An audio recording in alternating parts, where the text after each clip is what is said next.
सागर आहे. मी 6वीच्या वर्गात शिकतो. आज मी तुम्हा सर्वांना एक म्हणीवरून गोष्ट सांगणार आहे. माझे गोष्टीचं नाव आहे ऐकावे जनाचे करावे मनाचे. एक वडील आपल्या मुलाला घेऊन आपल्या घोड्या विकण्यासाठी बाजारात चालत होता. वाटेत त्यांना एक माणूस भेटला. तो त्या वडिलांना म्हणाला, तुला तुझ्या मुलाची काळजी नाही का? हा घोडा तुमचाच आहे ना. मग हा लहान मुलगा पायी चालला आहे, त्यापेक्षा तू त्याला घोड्यावर बसव, तो म्हणाला. ते ऐकताच वडिलांनी आपल्या मुलाला घोड्यावर बसविले व स्वतः लगाम धरून चालू लागले. पुढे त्यांना दुसरा माणूस भेटला.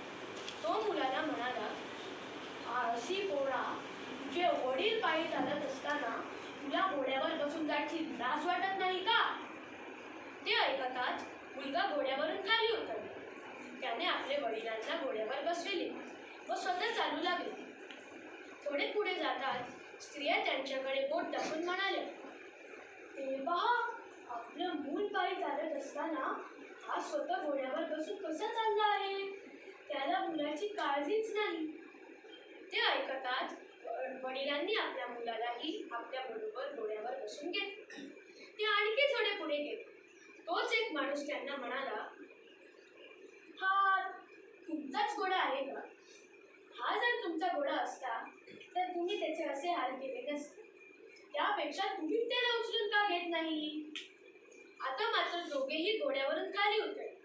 त्यांनी त्याला आडवे करून त्याचे पाय बांधले. मग त्याने पेरू घालून तो त्यांच्याने आपल्या खांद्यावर घेतले व पुढे निघाले.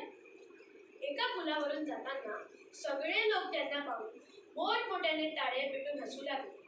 तो आवाज ऐकताच घोडा भडकला. त्याने आपले पायाला बांधलेले दोर तोडून टाकले. दोर तुटताच पुलाखालच्या नदीत तो पडला व बुडून मरण पावला. थोडक्यात काय तर प्रत्येक जण वेगवेगळ्या प्रकारचे सूचना देतात.